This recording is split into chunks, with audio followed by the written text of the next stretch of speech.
My name is Kathy, and in today's video, we're going to be dehydrating up some cherry tomatoes that I picked out of my garden.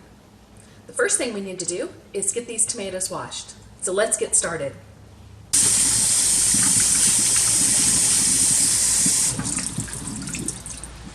Okay, now that the tomatoes are washed, I'm going to go ahead and start slicing them, getting them on the tray, and we'll get them in the dehydrator.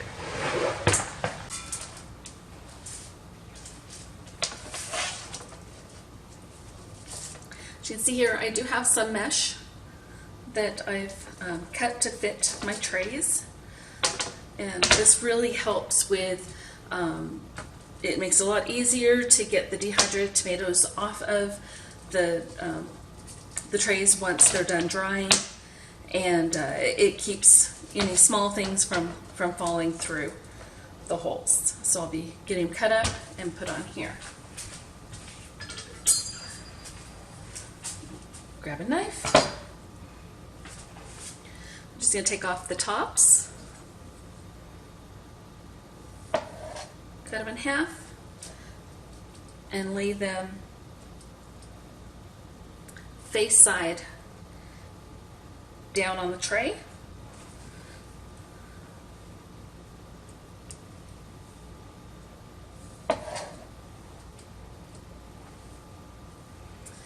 I'll just keep repeating this process until my tray is full, or I run out of tomatoes, whichever happens first. And once this tray is full, I do have a stack of additional trays over here that I'll be pulling from.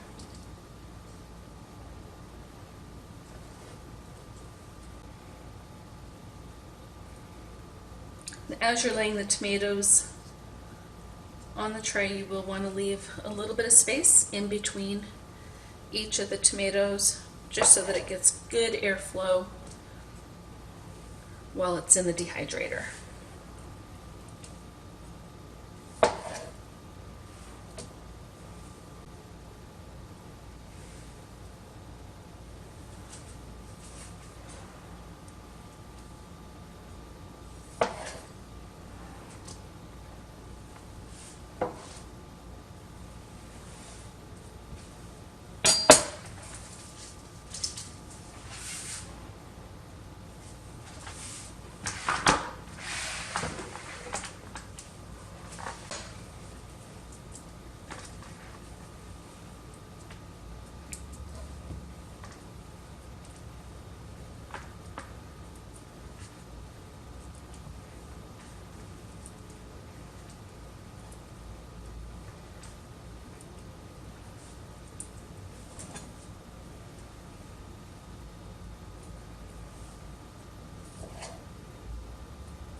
Okay, so we have 4 trays, and I had a few tomatoes left over. I'm going to go ahead and save those in the refrigerator so we can snack on them. And that's time. Let's go get these in downstairs and in the dehydrator.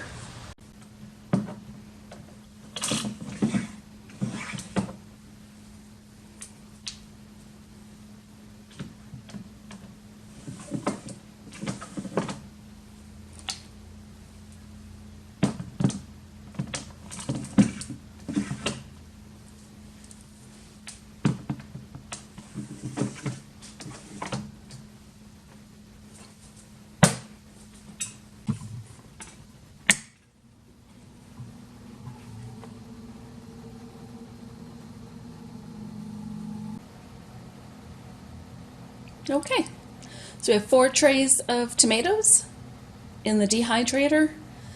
These will probably take a day, possibly 2, to completely dehydrate because we did just have those cherry tomatoes, so they're a little bit thick. When they're done dehydrating, I'll bring you back and we'll finish the process and I'll show you what we're going to do with them. Okay, our tomatoes are done dehydrating. As you can see, they're very dry. There's no moisture, no mushy in them. They're ready to store up now. Now these did take 2 days in the dehydrator, and then I let them sit for a day and a half just to make sure that they were all cooled and they had a chance to air dry, because we don't want any moisture to be in the jars once we seal them up. So let's go ahead and get started with getting these packaged up for long-term storage. Okay, so all I'm going to do is take a jar, funnel, and we put them on this wire mesh, so it'll make it nice and easy to just slide right on into the jar.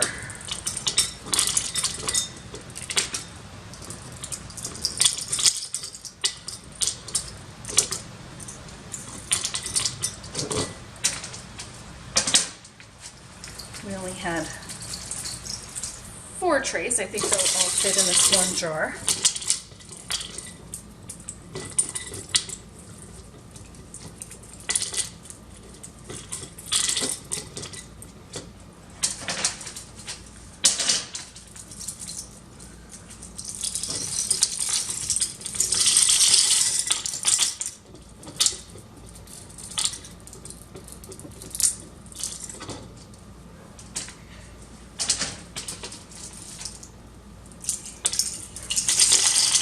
Like it's going to be perfect.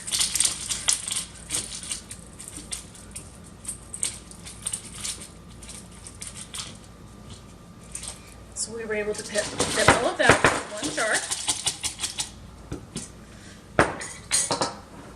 And just get this ready for long-term storage. We're going to seal up the jar. So just put my canning lid with this the food saver attachment. You can either use the hose attachment from your seal-a-meal or food sealer, or I just bought one of these little gadgets. Works great for this. You take off this base. This is actually meant, I think, to go. You can use this with those bags that you can seal directly on the bag, or you can pop that little attachment off, and then it has the nipple there. You just stick that down in the hole and press the button. And what we'll be doing is waiting to hear the change of sound once all the air has been taken out of the jar.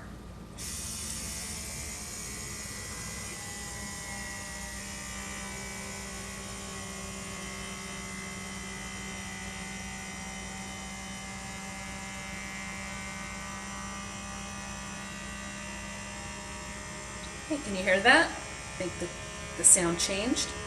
Let's go test it. Yep. You hear that suction, pull it off, and now we have a nice tight seal on our jar. Just put the ring on it and set it in my pantry shelf.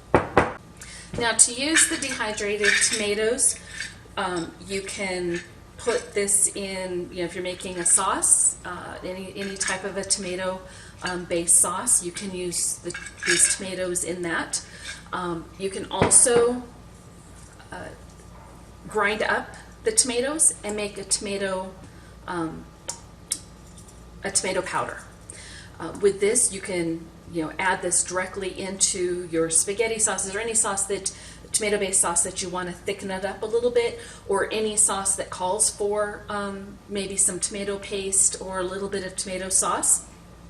You can just add the powder directly into the dish, as long as there's enough moisture there. You can also add a little bit of water to this, and to get the consistency of a paste, and use that as a tomato paste.